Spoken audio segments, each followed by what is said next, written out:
Let me count the ways that you drop into lust, into desire beyond simply wanting, because wanting isn't nearly a strong enough word to describe this feeling.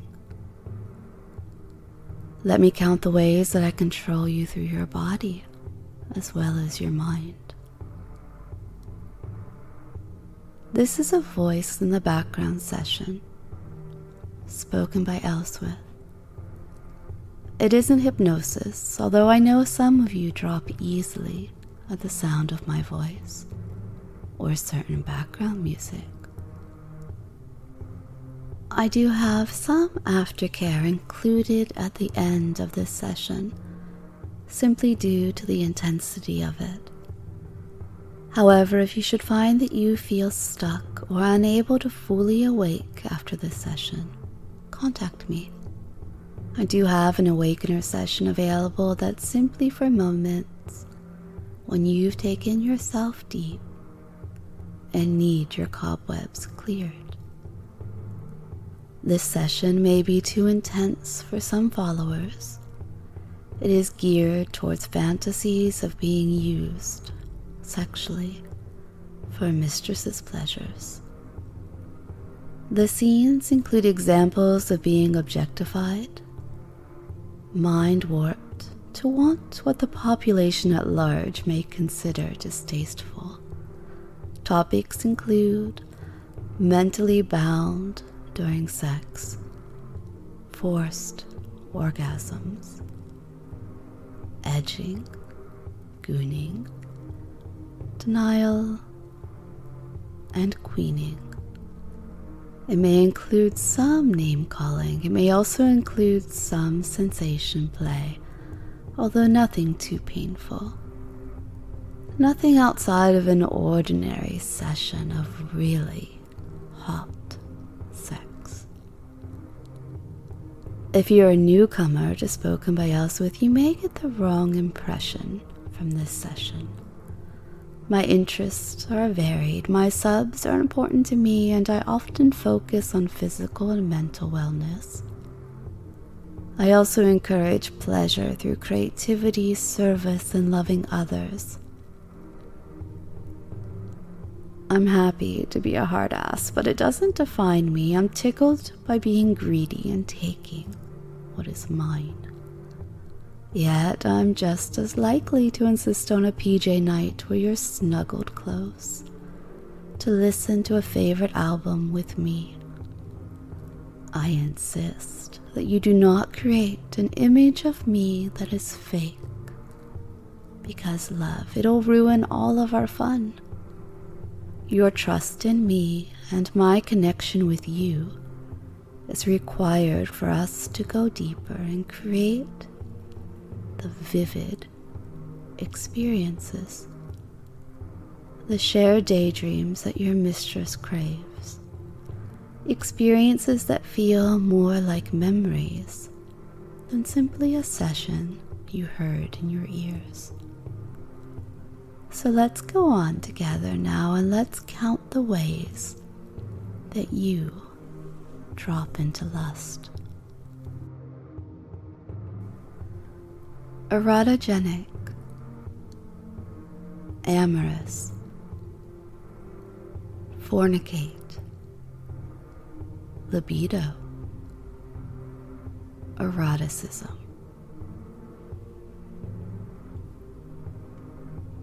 Denial. What if we focused on denial being the ultimate in pleasure? No, not as a way for someone to wallow or sigh or count the days. None of that. No signing up for Locktobers or No Nut Novembers. Instead, what if it was the way that pleasure was felt? Not edging. Edging is on and on and on and on and at that tip and back and on and on and on, right? But we're talking denial. Sure, we could still be sexual together, we could still do things, but you would stay in that wanting feeling. Mind twisted, altered. The want would be the ultimate in rewards. It would be something that you're so grateful for, that in your previous life, before Mistress, you didn't experience this pleasure that just stayed. Burning happiness, glowing amazement at how someone like you could feel so good again and again and again. Because that want that comes with denial, well, it is something that you can experience almost every minute, isn't it? It's something that a simple word from me, your imagination of my hand placed on your shoulder, a kiss on your earlobe, a glimpse of my bare feet. Well, it doesn't take much now, does it? I mean, you feel it now. You felt it earlier. It's why you started listening to me, isn't it? So unlike orgasm, which comes and then goes, the want can stay and fill you with pleasure.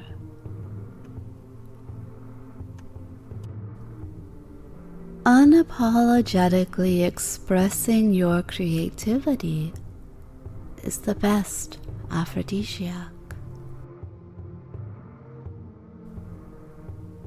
Eroticism, aphrodisiac, fornicate, libido, amorous. Here is a fun little quote by George Carlin. Can you guess what I'm about to say? Oh, some of you have 7 little words in mind, but it's not. Here's the quote. If God had intended for us not to masturbate, he would have made our arms shorter. I'm imagining the image of a crowd where long-armed people look happy, satisfied, and short-armed people, well, they look a bit like folks do on speed dating shows, eager, hopeful, just desperate enough to laugh at every little joke. Now, if you're out and about at this moment, I want you to pick out one person who looks like a long-armed person and another with short arms.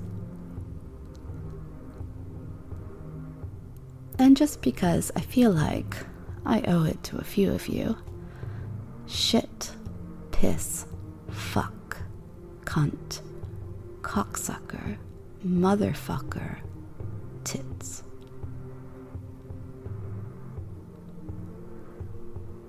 So with short arms, I'm thinking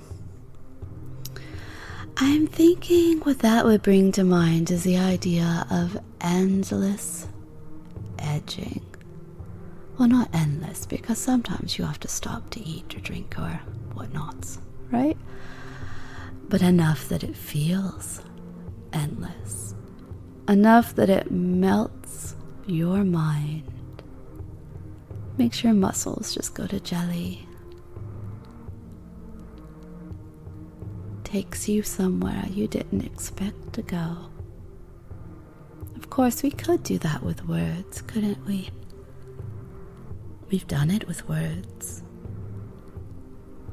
Triggers that make your body feel what I want you to feel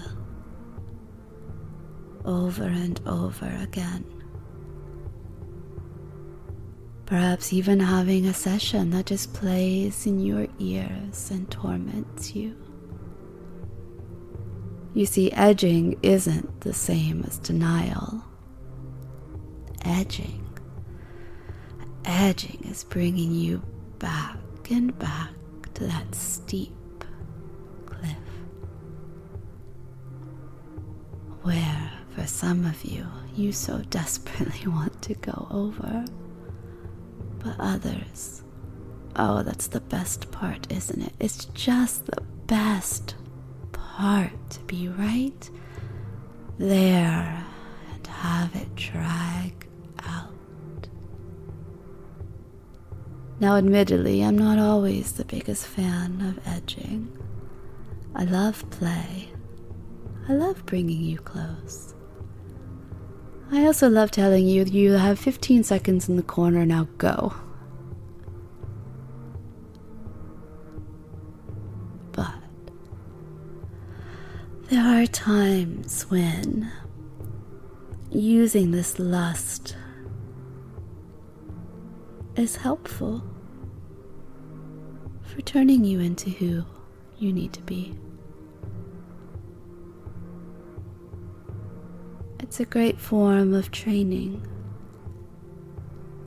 making you feel and feel and feel and not be able to think or focus or wonder or worry or anything. Instead, you simply endure.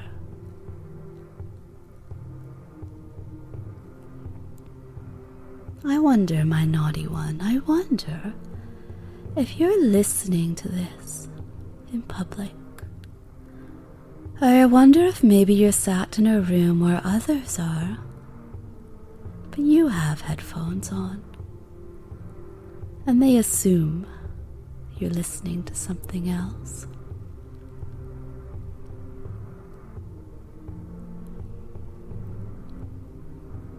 I wonder if perhaps instead you're savoring this in private, not wanting anything to distract you, not wanting any visuals to pull you away from the sound of my voice, not wanting to have to pretend you're not aroused, that you're not aching, that you're not pretending to feel my hands on the sides of your neck, smoothing along your shoulders, going down your chest, lingering there a moment, fingertips making little swirls around your nipples, getting them hard before going down lower to your hips. These hips where my hands would be as I push you firmly back in the chair, using either words to bind you there or maybe some old-fashioned rope or cuffs, your own obedience or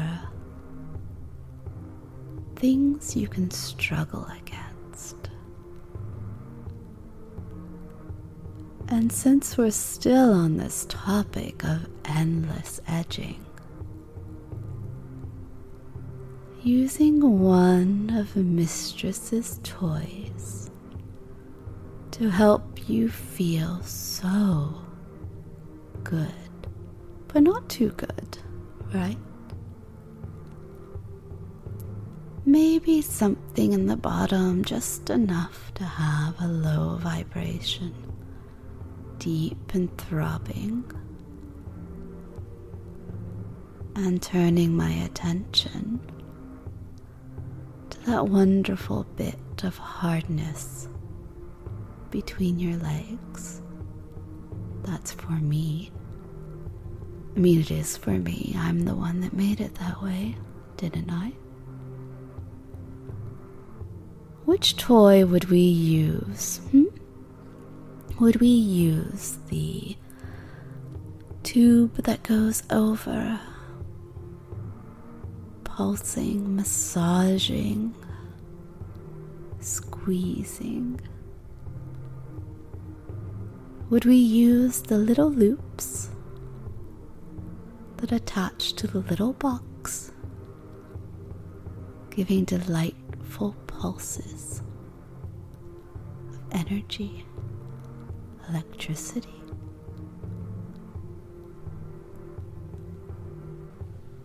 Would we use one of the special toys that I have daydreamed about having with you? The one where I control it randomly, no matter how many miles apart we are. I control turning it on and off. You wouldn't even need to be in the chair for that one. You could go about your everyday life. It'd be our secret, wouldn't it? This delightful piece of technology that allows me to arouse you, push you, keep you there. Or maybe we would skip the words and the toys, relying on hands instead. Sat in a cozy bar in the corner, tucked in together, your jacket placed on your lap, and my hands going wherever they want. Well, we know where they want to go. Would you be too nervous to get to the edge? What if instead you came to my place and I used that fun board that I own? Well, I guess I should say boards, but this delightful piece of carpentry, it allows for one board to be below your bottom. Just nice, wide, kind of sticks out on either side, and then fitted over top of your lovely pelvic area with the perfect hole for helping guide a perfect hardness up through. And on either side, well, there's this delightful way that the two boards are fastened together, and they keep a willing, submissive one still. You can't wiggle away from it. You can't turn from side to side. Shoot, we would have to do something with your hands or mind. But there's something extra nice about a hand job that happens this way, isn't there? About there being just one piece of you that's my focus. I guess if you weren't claustrophobic, we could also consider putting you just into a box with a hole. That would please me too. Although I guess it is straying a little bit from it being the old-fashioned way.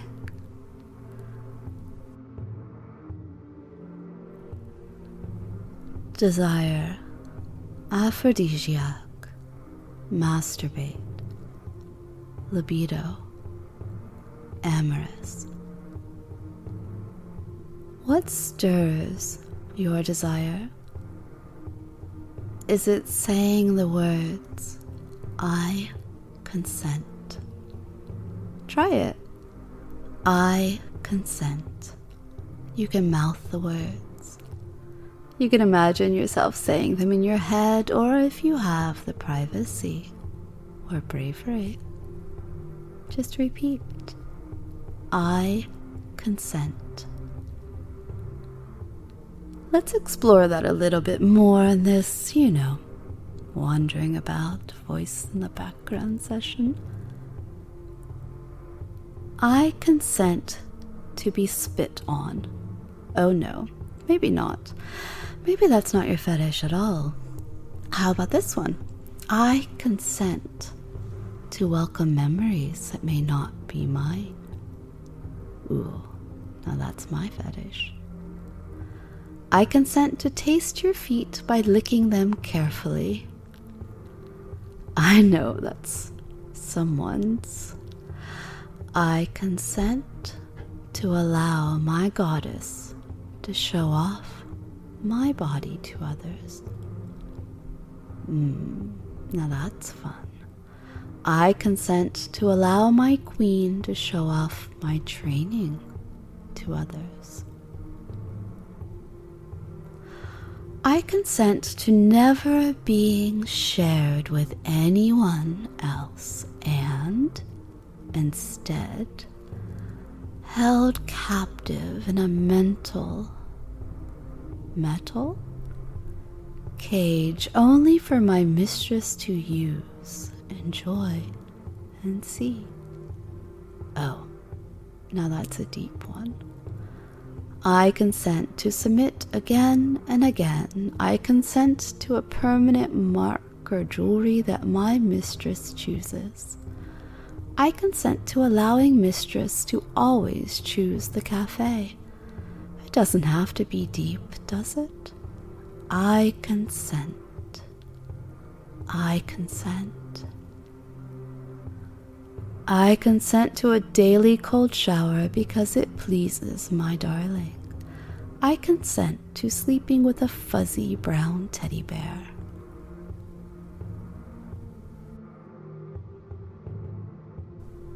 Let's explore another way that you can fall into lust. Although you've probably already fallen deep by the time we get to this session. Or if you are my well-trained pet, you wouldn't have to be very deep, only obedient, on your back, willing to be my throne, open, obedient, giving your queen a place to sit.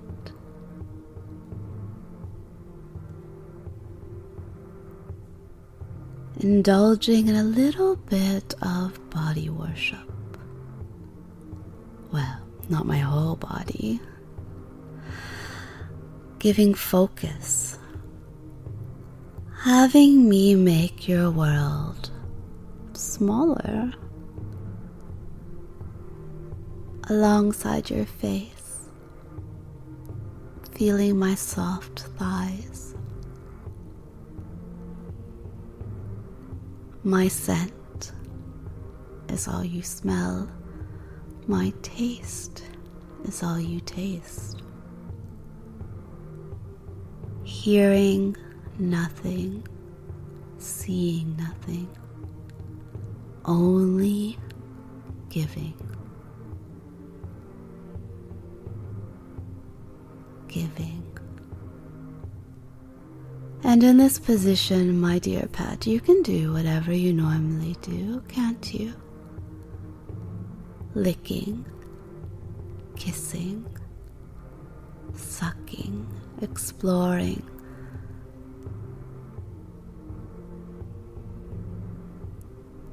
You can show your devotion. Since you have nothing else to distract you at all, this is where you can worship your queen as you're my throne.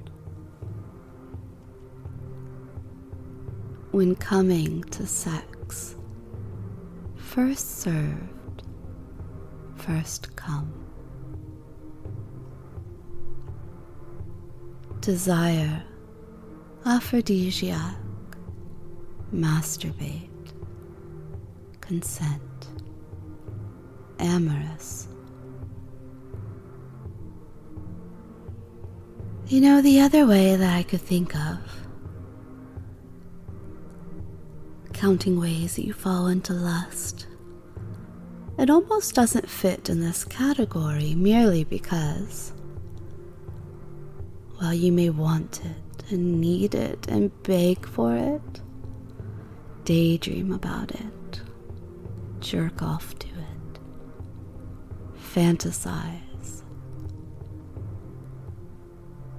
When you're in it, experiencing it, and it's gone on for a while, I don't even know if you could maintain lust.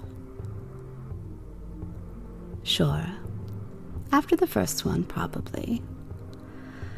But if I have you bent over, a nice, comfy stool, if I have you put there, your arms bent under your head, bottom exposed, and your mistress, your goddess, your owner, the one who fucks with your mind and takes liberties with your body, if it's my goal to drain you, milk you, see how often I can get that body to orgasm, to come, to shudder and shake and go over that edge again and again and again. Oh, I think by the third or fourth time, lust might be gone. But if there's one thing I know that I'm sure of, it won't take long after the session is done, after you're properly clothed again, after you've had some time to go back to that everyday life of yours, that the lust will build again, that you'll remember the afternoon that your mistress spent, making you feel spent, beyond spent, coming more times than you ever thought you could or would want to. Desire, aphrodisiac, masturbate, lechery, consent, drink, sir, is a great provoker of three things: nose painting, sleep, and urine. Lechery, sir, it provokes and unprovokes. It provokes the desire, but takes away the performance. That's Shakespeare, or Marlowe, Bacon, Earl of Oxford.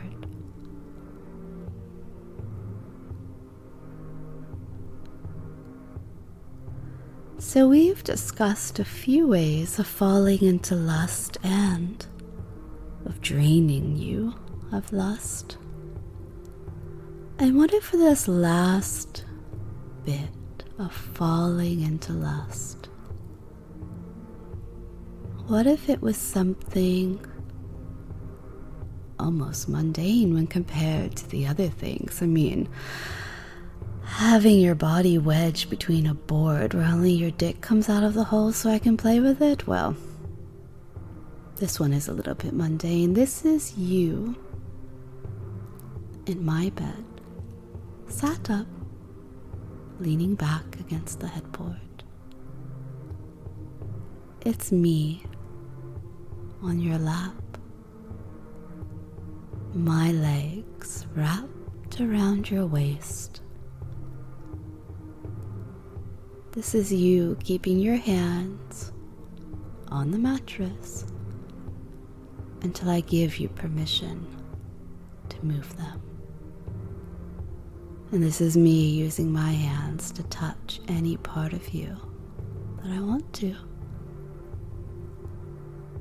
Maybe one of my fingers in your mouth, 2, 3. Maybe seeing how many fingers we can put in there that you open and obediently take in. This is me swirling my hips around, knowing the exact tempo, the exact movement that works for me. This is my face getting flushed in pink. My lust, so easy to see. This is you and your hands, you're dying to touch, aren't you? Eager to touch. But where? Where would you touch me first? Second? I wonder if you even know the places that I would want your hands to go first, to explore.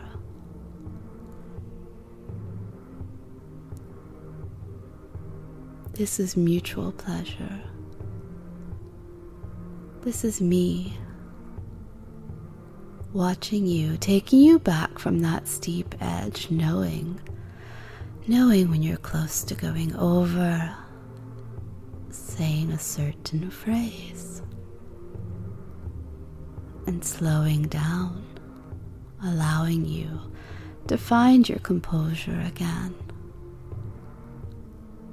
before starting again. And this isn't some 10 p.m. been out for a date type of rendezvous. No. This is middle of the afternoon. This is stolen time together. It makes it all the better, doesn't it?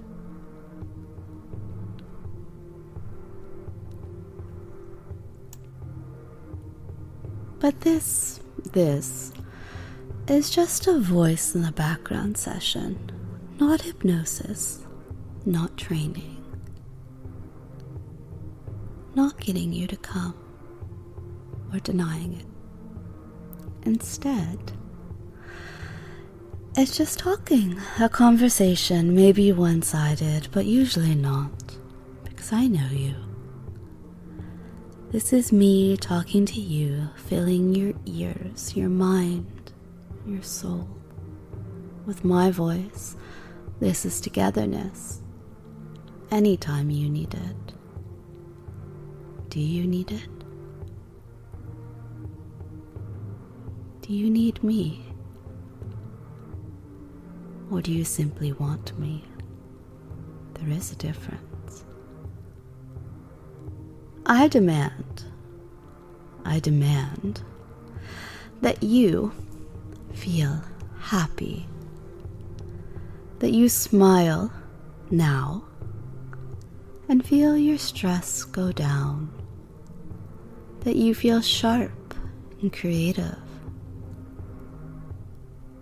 that you'll feel focused and tackle that thing you know you need to tackle.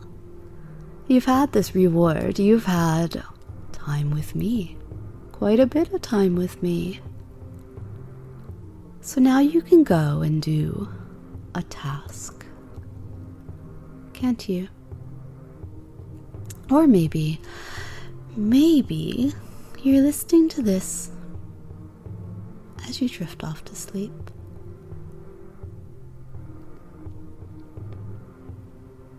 Can you really drift off to sleep after all of that? Or do you have to take care of a little business first? Whichever it is, remind yourself, this was not hypnosis. I never took you under. I merely talked to you. It was a conversation And you could choose to pay attention or not as I spoke and daydreamed and mulled over ideas.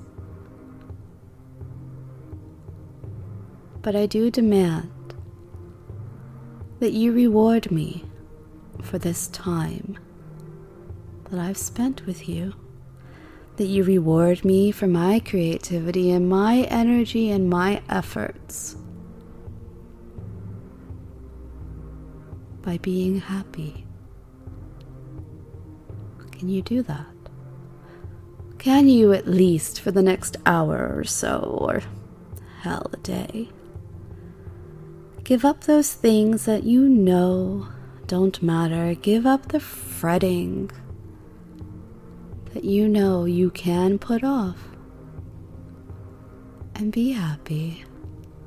Have that smile on your face that you know I'd want to see. Can you do that for me? My reward